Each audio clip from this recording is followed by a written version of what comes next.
सो जय श्री राम एवरीवन। आज कवर करने वाले हैं विटामिन बी1 का शॉर्ट नोट। बी1 पे यानी थायमिन, तो उसको डिस्क्राइब करने के लिए आ सकता है वेरियस सब हेडिंग्स के अंदर, जैसे उसका एक्टिव कोएंजाइम फॉर्म, उसका रिकमेंडेड डेली अलाउंस, उसके सोर्सेज, उसके जो रिएक्शंस हैं। वैसे हमने एमसीक्यू किए थे जिसमें हमने आरडीए वगैरह पढ़ लिया था, फिर भी एक बार देख लेते हैं। आज पूरा विटामिन बी1 जैसे कंप्लीट हो जाएगा इसका पूरा short note vitamin B1.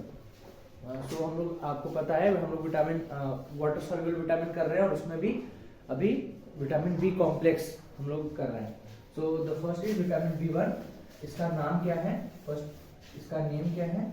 Thiamine. Its name is thiamine. What is its coenzyme form? Coenzyme form is thiamine pyrophosphate. ये हमने डिस्कस किया था। और ये कैसे बनेगा बताओ? Pyrophosphate means double phosphate. So ये एक्टिवेशन कैसे होता है?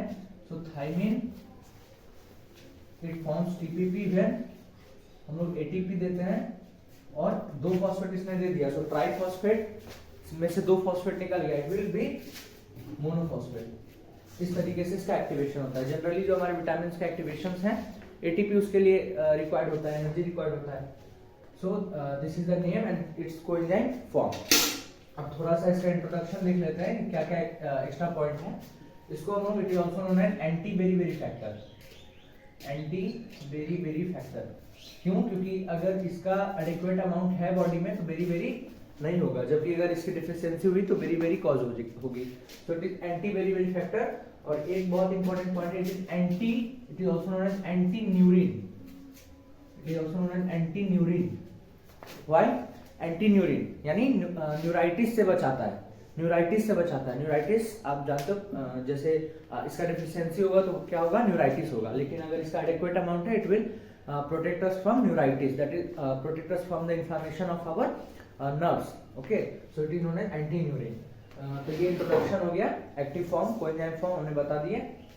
इसके बाद इसका जो स्ट्रक्चर है, इसके बाद हम लोग को, so we talked about its introduction. So पहला लाइन आपको यही लिखना है, it is also known as anti berry factor because it protects us, if its adequate amount protects us from causing beriberi, and also known as anti neurin because its adequate amount will protect us from the peripheral neuritis. So ये introduction हो गया। उसके बाद ये दो points जो हम लोग पहले भी डिस्कस कर चुके थे, its name is thiamine, its coenzyme form is TPP, that is thiamine pyrophosphate, and how does the activation occur with the help of ATP. इसके बाद हम लोग बात करेंगे स्ट्रक्चर की। इसके बाद अगला पॉइंट आएगा structure. So what is its structure? तो विटामिन बी1 का स्ट्रक्चर क्या है? थायमिन का टीपीपी का स्ट्रक्चर है, it is a pyrimidine ring along with थायाजोल ring. ठीक है, pyrimidine ring along with थायाजोल ring. Pyrimidine और क्या रहेगा, है ना, जो हमारा नाइट्रोजन स्पेस है, प्यूरिन, पायरिमिडिन। तो पायरिमिडिन रिंग होता है अलोंग विद, अब इसका ऐसे याद रखने के लिए कैसे रखेंगे? थायमिन है तो उसमें थाया है पहले से, ओके। तो एक और रिंग होगा, उसका क्या नाम होगा? एक तो आपको रट लेना कि पायरिमिडिन रिंग होता है, ठीक। उसके साथ कौन सा रिंग होता है तो इसके नाम से पकड़ना है, इट इज थाया। सो थाया एंड जोल लगाना है, thiazole, okay, thiazole ring. So it is its structure. Next point क्या होगा? स्ट्रक्चर के बाद हमारे sources. What are its sources? So sources क्या है? तो सोर्सेज क्या है? सोर्सेज है अल्यूरोन लेयर ऑफ, ये याद रखना है। देखो, विटामिन बी1 और विटामिन बी9 का अलग से याद रखना है। विटामिन बी1 का क्या है? अल्यूरोन लेयर ऑफ सीरियल्स, जो अनाज है हमारा उसका अल्यूरोन लेयर, बाहर का जो प्रोटीनस लेयर होता है, aleurone layer, that is the source of vitamin B1. और विटामिन बी9 का ध्यान रखना अलग से कि उसका जो है ना, फॉलिक एसिड है, फोलियम है, केवल ग्रीन लीफी वेजिटेबल्स, केवल लीव्स। जनरली हम लोग क्या करते हैं कि नहीं याद रहा सोर्स तो सब में क्या किया, मीट, मिल्क, एग और सीरियल्स, पल्सेस, ये सब कर दिया। करना जब ये सारे के लिए चलेगा, विटामिन बी कॉम्प्लेक्स में तो सबके लिए चलेगा ही, ठीक है, उसमें सबके लिए सोर्स है, एक्सेप्ट विटामिन बी1 के लिए अलग से याद रखो, विटामिन बी9 के लिए अलग से याद रखो। बी1 के लिए अलग से क्या याद रखेंगे? ये अल्यूरोन लेयर आपको लिखना होगा, है ना, अल्यूरोन लेयर ऑफ सीरियल्स। ये आप नहीं लिखोगे, कितना भी वेजिटेबल ये सब लिखोगे वो गलत हो जाएगा। B2 से लेके B3, B5, B6, B7 यहां तक आप लिख सकते हो। वही जो हमारा कॉमन है ना, जब हम भूल जाते हैं तो क्या लिखते हैं, meat, egg, cereals, pulses, leafy vegetables, तो मिल्क, तो ये सब आप सब में लिख देना, एक्सेप्ट किसमें नहीं लिखना, B1 में नहीं लिखना और B9 में नहीं लिखना, क्योंकि वो फोलियम है और उसमें आपने गलती से भी एनिमल सोर्स लिख दिया है ना, तो मार्क्स तो कटेंगे। और इसमें भी बहुत इंपॉर्टेंट है अल्यूरोल लेयर ऑफ सीरियल्स, इसको अलग से याद रखना है। और यीस्ट है ना, ये माइक्रोब है, माइक्रो ऑर्गेनिज्म है, और यीस्ट, उससे माइक्रो ऑर्गेनिज्म वाला सोर्स है यीस्ट, और बाकी ये aleurone layer of cereals. Now sources के बाद रिकमेंडेड डेली अलाउंस हमने बात कड़ी ली थी कि B1 है तो 1 से याद रखो, मैंने बोला था B1 से लेके B7 तक सबका मिलीग्राम में है, B9 और B12 का है ना, B6 तक मिलीग्राम में है, और B7, B9, B12 का माइक्रोग्राम में है। सो इसका RD है 1 to 1.5 milligram per day. This is the recommended daily allowance. Now क्या है, सोर्सेज हो गए। अब what are the, we have to write the physiological role. What is the physiological role of vitamin B1? Okay, हमारे body में क्या role है इसका, what is the physiological role? So इसमें आपको क्या ध्यान रखना है, 4 पॉइंट ध्यान रखना है, 4 फिजियोलॉजिकल रोल्स ध्यान रखना है। सबसे इंपॉर्टेंट क्या है, सबसे इंपॉर्टेंट जो है ना, वो है सबसे main role. What is the main role? Is carbohydrate metabolism. Main role is carbohydrate metabolism, यानी कार्बोहाइड्रेट से जो एनर्जी दिलवाने का काम है वो इसी B1 का है, ठीक है, थायमिन का है, कार्बोहाइड्रेट से एनर्जी प्रोड्यूस करवाने का। तो आप बताओ, कार्बोहाइड्रेट मेटाबॉलिज्म ये हो गया। दूसरा function, what is the second function? It is nerve transmission. Nerve transmission में हेल्प करता है। नर्व ट्रांसमिशन अच्छे से होगा जब B1 का एडेक्वेट अमाउंट, थायमिन का एडेक्वेट अमाउंट हमारे बॉडी में होगा। एंटी न्यूरिन इसीलिए कह रहे थे, है ना, कमी हुई तो नर्व ट्रांसमिशन अच्छे से नहीं होगा, ठीक है, न्यूराइटिस हो जाएगा, इन्फ्लेमेशन ऑफ द नर्व, तो नर्व ट्रांसमिशन नहीं हो पाएगा, वो कमी होगी तब। इसका मतलब जब है तो उसका फंक्शन क्या है, इट इज नर्व ट्रांसमिशन। ना अब तीसरा और चौथा जो है ना, वो रिएक्शन वाला है। ये दो तो हो गए नॉर्मल हमारे कॉमन, कार्बोहाइड्रेट मेटाबॉलिज्म और नर्व ट्रांसमिशन। अच्छा एक बात बताओ, कार्बोहाइड्रेट मेटाबॉलिज्म से क्या याद रखना है, एक पॉइंट यहाँ पे आपको ऐड करना है कि more the carbohydrate intake more the vitamin B1 intake should be. Means आपको विटामिन B1 का इनटेक बढ़ाना पड़ेगा, है ना, आपको ज्यादा थायमिन लेना पड़ेगा अगर इफ आप कार्बोहाइड्रेट का इनटेक बढ़ाते हो।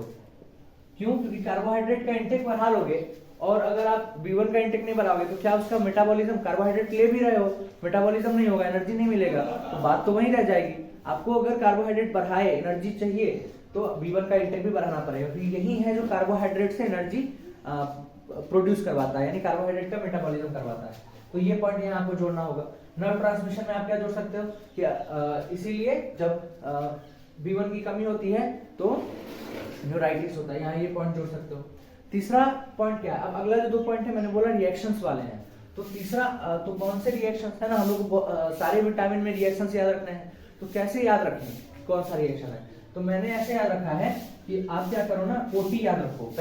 ये पहला विटामिन है तो ये ऑपरेशन थिएटर से याद रखो इसको, है ना, OT ऑपरेशन थिएटर, तो O एंड T, ये हमारा ट्रिक है OT। सो O से क्या है, O is oxidative decarboxylation, oxidative decarboxylation है ना, यानी कि ऑक्सीडेशन होगा और डीकार्बोक्सिलेशन, दैट इज CO2 निकलेगा। सो ऑक्सीडेटिव डीकार्बोक्सिलेशन वाले जितने भी नहीं, सारे में नहीं, कुछ जो ऑक्सीडेटिव कार्बोक्सिलेशन वाले ऑक्सीडेटिव डीकार्बोक्सिलेशन वाले जो रिएक्शंस है जिसमें ऑक्सीडेटिव डीकार्बोक्सिलेज, ठीक है, उसका काम लगता है। ऑक्सीडेटिव डीकार्बोक्सिलेज एंजाइम का फंक्शन होता है, उसमें ये कोएंजाइम की तरह, हमको पता है विटामिन हमारे जनरली किसकी तरह काम करते हैं, कोएंजाइम्स की तरह। तो जो भी ऑक्सीडेटिव डीकार्बोक्सिलेज वाले ऑक्सीडेटिव डीकार्बोक्सिलेज, हाँ, ऑक्सीडेटिव डीकार्बोक्सिलेज जो भी एंजाइम्स होंगे उनके कोएंजाइम्स की तरह काम करेगा। और टी से ट्रांसकीटोलेज, जितने भी ट्रांसकीटोलेज एक्टिविटी वाले एंजाइम्स होंगे उनके कोएंजाइम्स की तरह भी थायमिन काम करेगा। सो ऑक्सीडेटिव डीकार्बोक्सिलेज वाले कौन कौन से हैं, जैसे एक तो हमने पढ़ा था कार्बोहाइड्रेट मेटाबॉलिज्म में हमने जो पढ़ा है, क्या पढ़ा है, ग्लाइकोलाइसिस। उसके बाद क्या होता है, लिंक रिएक्शन। तो लिंक रिएक्शन में याद है एक होता था ऑक्सीडेटिव डिकार्बोक्सिलेशन, वो कौन सा था? यहाँ पे आपको 3 याद रखने हैं, 3 याद रखने हैं। मतलब जो है बहुत सारे ऑक्सीडेटिव डिकार्बोक्सिलेज वाले एंजाइम्स हैं, सबका कोई एंजाइम ये नहीं है, सबका कोई एंजाइम नहीं है। तो किसका किसका है? तो पाइरुवेट डिहाइड्रोजिनेज, पाइरुवेट डिहाइड्रोजिनेज, इसके अलावा अल्फा कीटोग्लूटारेट, ये लिंक रिएक्शन का है ना। आपको याद हो, अगर pyruvate converts into acetyl coenzyme है, acetyl coenzyme, so it is 3 carbon, it's 2 carbon, so CO2 निकला है। और ये ऑक्सीडेटिव डिकार्बोक्सिलेशन का एग्जांपल है। यहाँ पे कौन काम करता है? पाइरुवेट डिहाइड्रोजिनेज, और कोएंजाइम कौन होगा? थाइमिन। नेक्स्ट इज तो ये किसका रिएक्शन है? So you can write it is a link reaction. Okay, next है अल्फा कीटोग्लूटारेट डिहाइड्रोजिनेज। ये जो है TCA साइकिल या सिट्रिक एसिड साइकिल का है। Alpha ketoglutarate is converted into alpha ketoglutarate dehydrogenase. ये क्या करता है? Alpha ketoglutarate is converted into succinyl coenzyme है। ये TCA साइकिल का है ना, सिट्रिक एसिड साइकिल का। अल्फा कीटोग्लूटारेट 5 कार्बन का है और सक्सिनाइल कोएंजाइम में 4 कार्बन कंपाउंड है। सो ये कन्वर्ट होता है और यहाँ पे alpha ketoglutarate dehydrogenase enzyme act करता है। ठीक है, डिहाइड्रोजिनेज मींस हाइड्रोजन हटाना, यानी ऑक्सीडेशन ही हो रहा है, तो ऑक्सीडेटिव तो हो ही रहा है और कार्बन कम हो रहा है, दैट इज डिकार्बोक्सिलेशन, CO2 निकल रहा है। अब इसमें भी कौन है कोएंजाइम?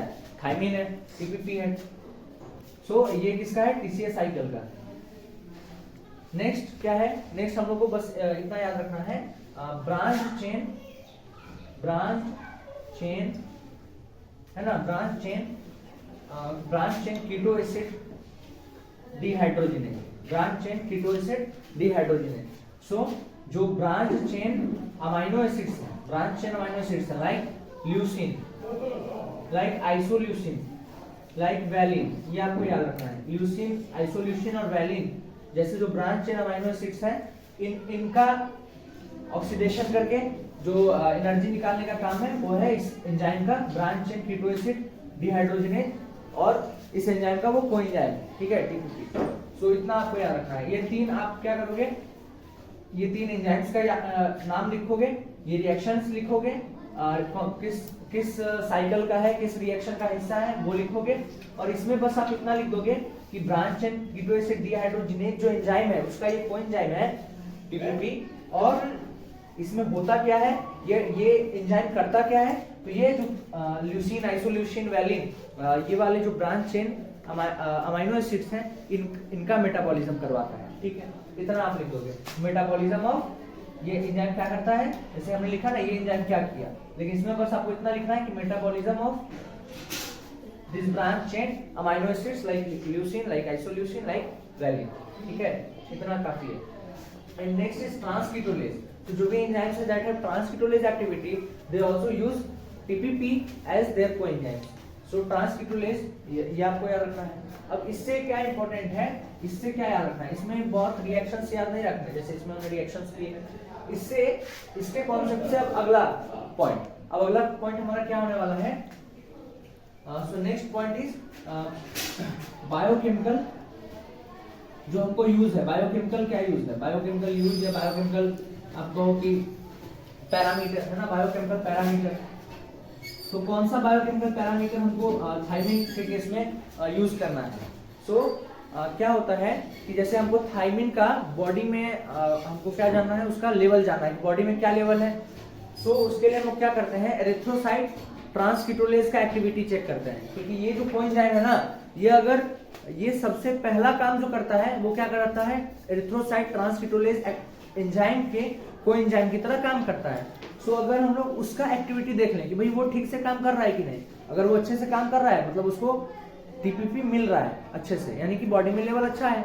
और अगर वो काम नहीं कर रहा है एरिथ्रोसाइट, तो इसीलिए वो कहते हैं कि the less activity of erythrocyte transketolase is the first deficiency manifestation of thiamine pyrophosphate या थायमिन। का फर्स्ट अगर हमको डिफिशियंसी सिम्टम पता करना है या मैनिफेस्टेशन की डिफिशियंसी हुआ है या नहीं, उसके लिए सबसे पहला चीज क्या चेक करें, एरिथ्रोसाइट ट्रांसकीटोलेज जो एंजाइम है उसका एक्टिविटी। अगर वो अच्छे से काम कर रहा है दैट मींस हमारा जो है टीपीपी गुड अमाउंट में है बॉडी में, तो बॉडी लेवल उससे पता चलता है। So the body thiamine level in the body, thiamine level in body checked by erythrocyte, यानी हमारा जो आरबीसी है एरिथ्रोसाइट ट्रांसकीटोलेज, ये एक एंजाइम है, इसके एक्टिविटी से। ओके, और यहीं पे एक पॉइंट आप लिख सकते हो, द अर्लीस्ट डेफिशिएंसी मैनिफेस्टेशन, जो सबसे पहले अगर पता करना है कि कमी हुई है थायमिन की, तो वो किससे पता चलेगा, ये तब पता चलेगा अगर एरिथ्रोसाइट ट्रांसकीटोलेज एक्टिविटी डिक्रीज हो जाएगी, मींस कि डेफिशिएंसी हो चुकी है थायमिन की।